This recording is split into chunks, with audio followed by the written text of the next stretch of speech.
Peace and blessings to the chosen. Shalom. First and foremost, all praises, glory, and honor to Yahweh, Ba'ashem, Yahweh Shai.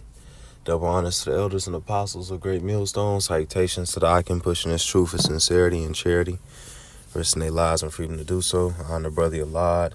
And today I want to elaborate or expound on a statement that the Spirit had me say earlier amongst the brethren. And we were going along this scripture right here, the Sirach 2. It says, Sirach 2, from the start, it says, My son, if thou come to serve the Lord, prepare thy soul for temptation, set thy heart aright, and constantly endure, and make not haste in the time of trouble. Okay, and the Spirit had me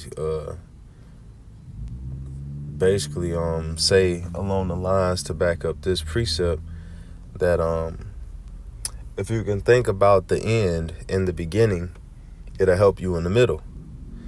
Because it talks about how no chastening feels pleasant.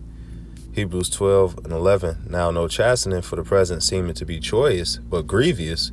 Nevertheless, afterward it yielded a peaceable fruit of righteousness unto them which are exercised thereby. And brothers was really going in deep into a couple topics, the Spirit like the wind, Jake say.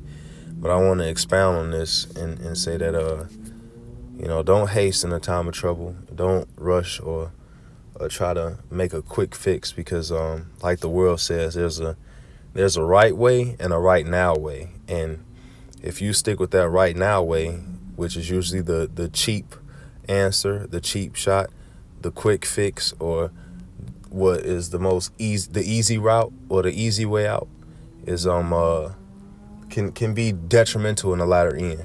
It can be it can appease the moment for the situation at that time, but later it can be worse.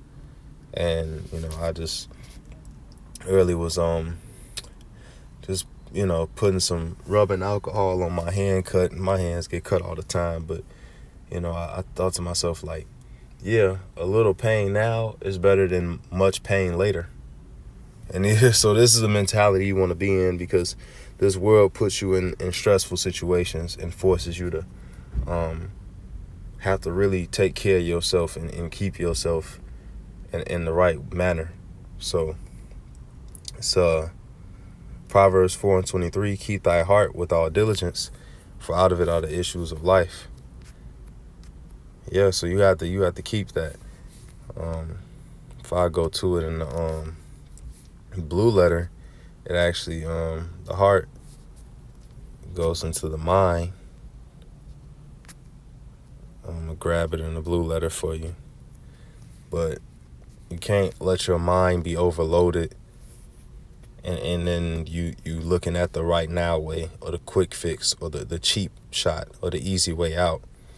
Sometimes I find myself lately, if I get put into a certain situation where people are demanding of me, whether it's the job, whether it's just the people around you, or whatever, traffic, and people are always kind of trying to rush you, and now do this, and do this, and do that, go. Sometimes you have to step out and really step out the room. And now that it's getting colder outside, it's even better.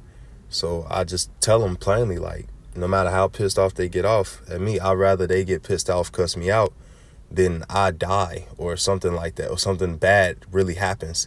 So I step out, go for a walk. I tell them straight up, hey, let me take a 2-minute walk outside. Let me take a breather real quick. It says the soul, the heart, the inner part. But this is what I want. It says the mind, right? It says lab, right? And that's your mind. So sometimes you get hit with so much information in this world, and a lot just gets thrown at you, right? It talks about right here. This is a subject I just came from talking to the brothers about. Like, all of these precepts came out. But Sirach, also known as Ecclesiasticus 3:23, be not curious in necessary matters, for more things are shewed unto you than men understand. And lately I've been talking about how you deal with being overwhelmed, how you deal with being overstimulated. Sometimes you really have to just go separate yourself from a situation, think, stop doing, and sit for a second and think, or sit for a second and breathe, right? You can meditate on a situation. Whatever you have to do to slow things down and think things through properly. And personally, for me, usually, it's just go take a little walk, 5-minute walk, get a fresh breath of that cold air, right? Calm it down, and now you can make a decision that's more fully thought out. Now you can make a decision that's not rushed. Now you can make a decision that's not pure pressured.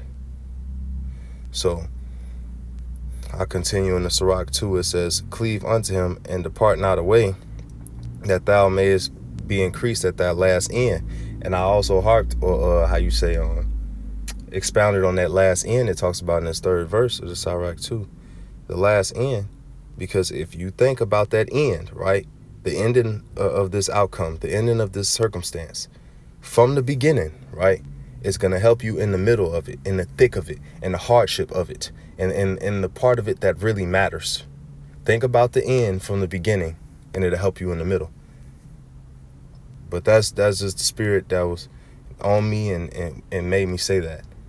But it says, whatsoever is brought upon thee, take cheerfully, and be patient when thou art changed to a lower state. And I was with the brothers Banya, Quadar, Shemaiah, and more. And they were saying that, yeah, you should be joyful that, okay, the Lord is giving you a test to try your patience, to increase your patience. And we know that these things increase hope and faith. And we ought to be joyous that the Lord is dealing with us to a certain level, that he's trying us. And he's not, softening us up and fattening us up for slaughter, like other people are being fattened up for slaughter. Other people are being softened up to be, they're gonna suffer these things without hope. And as this is what the brothers was just really bringing out. But I really wanted to just get my point across in this video alone, and hopefully this was edifying. With that being said, all praises, glory, and honor to Yahweh Ba'ashem Yahushai. Once again, double honors to the elders and apostles of Great Millstone. Salutations to the Akim, pushing his truth in sincerity and charity. I'm the brother Yalad signing out, saying Shalom, Kwame Ashrala, Wa Abba Babal.